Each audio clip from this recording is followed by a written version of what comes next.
Hello everyone, welcome back to Ninja Prep physics. मेरा नाम है कपिल गोयल और आज हम डिस्कस करने वाले हैं ओपेम के इम्पॉर्टेंट क्वेश्चंस। इसके पहले हम ओपेम के इम्पॉर्टेंट क्वेश्चंस उसका ऑलरेडी एक लेक्चर कर चुके हैं। आज ये इसका दूसरा लेक्चर है और जैसा कि मैंने पिछले लेक्चर में भी कहा था, ये जो टॉपिक्स हैं जो मैं ले रहा हूँ CSIR net physical science 2022 exam के लिए, ये टॉपिक इम्पॉर्टेंट टॉपिक्स हैं। इनसे हर बार करीबन 2 या 3 क्वेश्चन पूछे जाते हैं एग्ज़ाम के अंदर, चाहे वो नेट का एग्ज़ाम हो, चाहे वो जैम का एग्ज़ाम हो, चाहे वो गेट का एग्ज़ाम हो। तो अगर जिन लोगों ने वो पिछले वाला लेक्चर नहीं देखा है तो मैंने डिस्क्रिप्शन में उसका लिंक दे दिया है, उस लिंक को फॉलो कर और वो आप लेक्चर देख सकते हैं। तो चलिए स्टार्ट करते हैं आज का लेक्चर। तो सबसे पहला जो क्वेश्चन है, उस क्वेश्चन के अंदर हमें दिया गया है, for the given op-amp network find the current I0। ठीक है, अब जो हमने इसके पहले वाला लेक्चर किया था, हमने उसमें बेसिक चीज़ों की बात की थी, यानी कि हमने बात की थी इन्वर्टिंग एम्पलीफायर की, हमने बात की थी नॉन इन्वर्टिंग एम्पलीफायर्स की, और होपफुली वो जो सॉल्यूशंस हमने बनाए थे क्वेश्चंस के, वो सभी लोगों को अच्छे से समझ में आ गए होंगे। आज जो क्वेश्चन है वो उन्हीं सभी को मिक्स करके लिए हुए हैं, यानी कि यहाँ पर इन्वर्टिंग एम्पलीफायर भी बनाया हुआ है, यहाँ पर नॉन इन्वर्टिंग एम्पलीफायर है उसको भी मिक्स किया हुआ है। तो यहाँ पर मिक्स करके जो क्वेश्चंस हैं उनको लिया गया है। तो ये जो क्वेश्चन है, इस क्वेश्चन के अंदर देखो, ये वाला एम्पलीफायर जो है, ये वाला एम्पलीफायर कौन सा एम्पलीफायर है? ये है इन्वर्टिंग, ये है इन्वर्टिंग। और ये वाला जो एम्पलीफायर है, ये वाला एम्पलीफायर कौन सा है? ये है नॉन इन्वर्टिंग, ये है नॉन इन्वर्टिंग। अब मेरे को कैसे पता पड़ा कौन सा इन्वर्टिंग है और कौन सा नॉन इन्वर्टिंग है? यहाँ पर ये जो प्लस वाला टर्मिनल है, प्लस वाले टर्मिनल से कनेक्ट करते हैं हम नॉन इन्वर्टिंग को, और इसको मैंने कर रखा है ग्राउंड। तो वोल्टेज जो अप्लाई की गई है वो कहाँ पर की गई है? इन्वर्टिंग टर्मिनल पर। इसी तरह से यहाँ पर जो ये माइनस वाला टर्मिनल है जिसको हम बोलते हैं इन्वर्टिंग, उसको कर रखा है ग्राउंड, और जो वोल्टेज अप्लाई की गई है वो कहाँ पर की गई है? नॉन इन्वर्टिंग पे की गई है। हमें क्या निकालनी है? ये करंट निकालनी है I0। तो इसका प्रोसेस क्या रहेगा? इसके लिए मैं यहाँ पर एक बार आउटपुट निकाल लूँगा, यानी कि इन्वर्टिंग एम्पलीफायर के लिए मैं आउटपुट निकाल लूँगा, और एक बार नॉन इन्वर्टिंग एम्पलीफायर के लिए मैं आउटपुट निकाल लूँगा। ये दोनों आउटपुट हम निकाल लेंगे। इन दोनों आउटपुट का डिफरेंस निकाल कर उसमें रेजिस्टेंस को अगर मैं डिवाइड करूँगा तो करंट आ जाएगी। ठीक है, तो सबसे पहले मैं इन्वर्टिंग एम्पलीफायर को सॉल्व करूँ, इसको लिख देता हूँ मैं केस फर्स्ट। तो केस फर्स्ट को मैं सॉल्व करूँ अगर, तो केस फर्स्ट के लिए इन्वर्टिंग एम्पलीफायर के लिए जो गेन का फार्मूला है वो हमें लिखना पड़ेगा। तो गेन का फार्मूला क्या है? V0। अब इसको मैं बोल देता हूँ V01।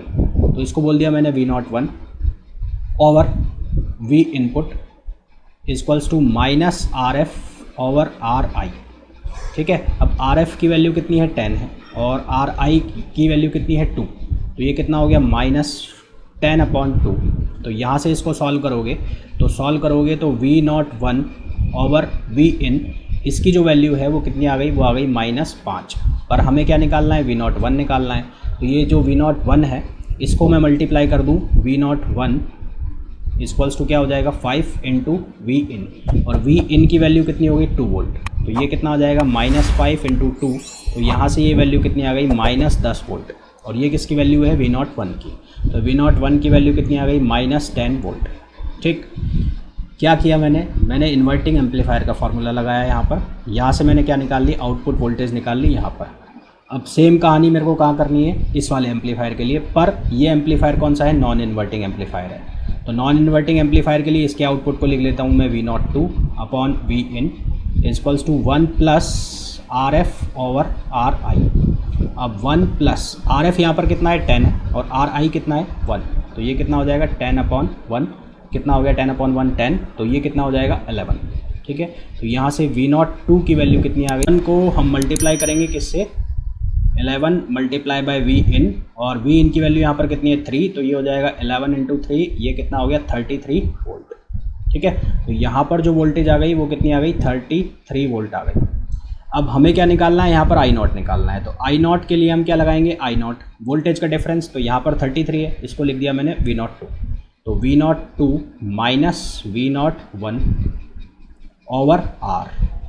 तो V02 जो है उसकी वैल्यू कितनी है? उसकी वैल्यू है 33, माइनस ये जो वैल्यू है कितनी है? 10 है, तो -10 हो गया ये। ठीक है, कितना हो गया? -10। R की वैल्यू कितनी है? 5। तो यहाँ से इसको सिंप्लीफाई करेंगे I0, तो 33 और ये माइनस माइनस हो जाएगा प्लस, तो ये हो गया 43 और ये 5। तो यहाँ से I0 को सॉल्व करेंगे तो ये कितना आ गया? 8 और ये आ गया 6, तो ये आ गया 8.6 मिली एम्पियर। ठीक है। तो करंट की जो वैल्यू है यहाँ पर कितनी हो जाएगी, 8.6 मिली एम्पियर। तो बेसिक जो कॉन्सेप्ट्स है उनको अप्लाई करना है, बशर्ते आपको ये समझ में आना चाहिए कि कौन सा एम्पलीफायर के लिए क्या फार्मूला लगेगा, जो डायग्राम बन रहा है उसमें कौन सा एम्पलीफायर क्या है, ये आपको समझ में आना चाहिए। नेक्स्ट क्वेश्चन पर चलते हैं। ये जो क्वेश्चन है इसके अंदर हमें पूछा है आउटपुट वोल्टेज निकालनी है, ठीक है। आउटपुट वोल्टेज यानी कि यहाँ के अक्रॉस हमें वोल्टेज निकालनी है। अब इसके अक्रॉस वोल्टेज निकालने के लिए सबसे पहले हमें ये पहचानना पड़ेगा कौन सा एम्पलीफायर क्या है। तो अगर मैं इस वाले एम्पलीफायर को चेक करूँ तो ये वाला जो एम्पलीफायर है ये तो है कौन सा, नॉन इन्वर्टिंग। ये वाला तो कौन सा है, नॉन इन्वर्टिंग। क्यों है, क्योंकि यहाँ पर जो वोल्टेज अप्लाई किया गया है वो इसके प्लस टर्मिनल यानी कि नॉन इन्वर्टिंग टर्मिनल के अक्रॉस अप्लाई किया गया है। और ये वाला जो एम्पलीफायर है ये कौन सा है, इन्वर्टिंग है ना, क्योंकि यहाँ पर जो प्लस टर्मिनल है उसको ग्राउंड कर रखा है। तो अगर पहले वाले एम्पलीफायर के लिए बात करें तो उसको अगर मैं लिख देता हूँ केस फर्स्ट, तो केस फर्स्ट के लिए अगर बात करें तो उसका आउटपुट कितना होगा, V01 upon V in equals to 1 plus RF over RI। तो RF की वैल्यू कितनी है, 5R, तो 1 प्लस 5R ओवर इनपुट कितना हो गया R, तो ये कितना आ गया, 6 आ गया यहाँ से। और अगर V इनपुट को मैं मान लूँ 1, तो V01 इक्वल्स टू कितना आ गया, 6 into V input, consider V input equals to 1, तो ये कितना आ गया, 6 वोल्ट आ गया। ठीक, ये तो हो गया पहले केस के लिए। सेकंड केस के लिए अगर बात करें तो सेकंड केस के लिए ये है इन्वर्टिंग एम्पलीफायर है, केस 2। तो केस 2 की अगर बात करें तो ये कितना हो जाएगा, V02 over V in equals to, यहाँ पर ये कौन सा है, इन्वर्टिंग है, तो यहाँ पर क्या आ जाएगा, माइनस RF ओवर RI। तो माइनस RF की वैल्यू कितनी है, 2, और ये हो गया 1, तो यहाँ से V02 जो सॉल्व करोगे तो ये आ जाएगा -2। अब हमें वोल्टेज चाहिए RL के अबाउट, तो RL के अबाउट जो वोल्टेज होगा डिफरेंस V0 वो बराबर होगा V01 माइनस V02। तो V01 जो है उसकी वैल्यू होगी 6 माइनस V02, तो ये -2 रखेंगे तो यहाँ से जो आंसर आ जाएगा हमारे पास कितना आएगा, 8 वोल्ट। तो RL लोड रेजिस्टेंस के अबाउट जो वोल्टेज आ जाएगा वो कितना आएगा, 8 वोल्ट आंसर आ जाएगा। ठीक, नेक्स्ट क्वेश्चन पर चलते हैं। अगर अभी तक जितने भी हमने क्वेश्चन सॉल्व किए हैं, अगर किसी को कोई डाउट है, किसी को किसी भी तरह का डाउट है, कोई भी क्वेरी है किसी की भी, तो उसको चैट बॉक्स में कमेंट में लिख के भेजिए, तुरंत मैं जैसे ही उसे देखूंगा उसका तुरंत मैं रिप्लाई करूँगा। नेक्स्ट क्वेश्चन पर चलता है। इस क्वेश्चन में पूछा है find the output voltage across register R2। अब वैसा ही क्वेश्चन है जो इसके पहले वाला क्वेश्चन था, कुछ नया है नहीं। तो मैं ये चाहूँगा कि आप लोग इसका आंसर निकाल के मेरे को कमेंट में लिख के भेजिए, ये आप लोगों के लिए होमवर्क है। ठीक है, ये होमवर्क है आप लोगों के लिए। इसका आंसर क्या आएगा वो मेरे को आपको लिख के बताना है। आपको ये भी बताना है कि ये कौन सा एम्पलीफायर है, ठीक है, ये भी बताना है आपको कि ये कौन सा एम्पलीफायर है। तो ये आप लोगों के लिए होमवर्क है। जब भी आप इस वीडियो को देखेंगे, जब भी देख रहे होंगे और अगर आपको चीज़ें समझ में आ रही होंगी, तो आपको एक तो ये बताना है कि ये जो V0 वोल्टेज है ये कितना होगा, पहली चीज़। दूसरा आपको ये बताना है एम्पलीफायर कौन सा है। अगर एम्पलीफायर पकड़ में आ गया तो ये क्वेश्चन सही हो सकता है। ठीक है, ये होमवर्क है आप लोगों के लिए। नेक्स्ट क्वेश्चन पर चलते हैं। अच्छा, अब इस तरह के क्वेश्चन में क्या करना है, जब आपको कैपेसिटर दिखे और जब आपको क्या दिखे, जब आपको दिखे इंडक्टर, है ना, जब आपको रेजिस्टेंस के साथ कॉम्बिनेशन में दिखे कैपेसिटर और इंडक्टर, तो इस तरह के क्वेश्चन में क्या करना है, जब आपको कैपेसिटर दिखेगा तो उसको तो करना है आपको ओपन सर्किट, और जब आपको इंडक्टर दिखेगा तो उसको आपको करना है शॉर्ट सर्किट। ठीक है, इस चीज़ का ध्यान रखना है आपको। जैसा कि ये क्वेश्चन है, इस क्वेश्चन का डायग्राम यदि मैं वापस से बनाऊँ, ठीक है, तो इसका डायग्राम मैं वापस से बनाता हूँ, तो ये जो डायग्राम है वो कुछ इस तरह से बन जाएगा। यहाँ पर वोल्टेज लग गया, ये वोल्टेज हो गया कितने, 1 वोल्ट का, और ये ग्राउंड हो गया, ये यहाँ से मैंने इसको ग्राउंड कर दिया 2 किलो ओम पे। 2 किलो ओम का रजिस्टर है, इसकी ग्राउंडिंग कर रखी है। अब यहाँ पर जो इंडक्टर है उसको कर दो शॉर्ट सर्किट। इसको मैं आगे बढ़ा देता हूँ आउटपुट के लिए। आउटपुट हो गया V0, इंडक्टर जहाँ है वो हो जाएगा शॉर्ट सर्किट। तो ये तो हो गया इंडक्टर, ये हो गया शॉर्ट सर्किट सबसे पहले। फिर कैपेसिटर जहाँ है वहाँ हो जाएगा ओपन सर्किट। तो ये कैपेसिटर वाला ओपन सर्किट। ओपन सर्किट मतलब ये खुल गया, यहाँ से यहाँ कोई करंट फ्लो नहीं होगी। और ये लगा है रजिस्टर ऐसा का ऐसा, ये रजिस्टर ऐसा का ऐसा लगा हुआ है। ठीक है, और रजिस्टर कितना है, 3 किलो ओम का है। रजिस्टर कितना है, 3 किलो ओम का है।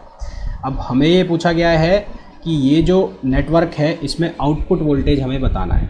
कि इसका जो आउटपुट वोल्टेज है वो कितना होगा। अब यहाँ पर जो इनपुट वोल्टेज है वो कितना है, 1 वोल्ट का है, ठीक है। जो इनपुट वोल्टेज है वो कितने का है, 1 वोल्ट का है।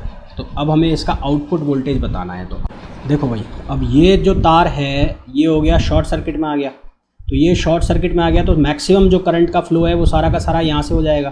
तो रजिस्टर से ये जो रजिस्टर लगा है इसका कोई यूज़ नहीं होगा, यानी कि यहाँ से कोई करंट फ्लो नहीं होगी, क्योंकि हमने ये बेसिक्स में पढ़ा है सर्किट के कि जब भी शॉर्ट सर्किट हो जाता है सर्किट तो सारा का सारा करंट जो कंडक्टिंग वायर है वहाँ से फ्लो हो जाता है। तो सारा का सारा जो करंट है वो यहाँ से फ्लो हो जाएगा, यहाँ से फ्लो हो जाएगा। तो ये जो कॉम्बिनेशन है ये वोल्टेज फॉलोवर की तरह, किसकी तरह, वोल्टेज फॉलोवर की तरह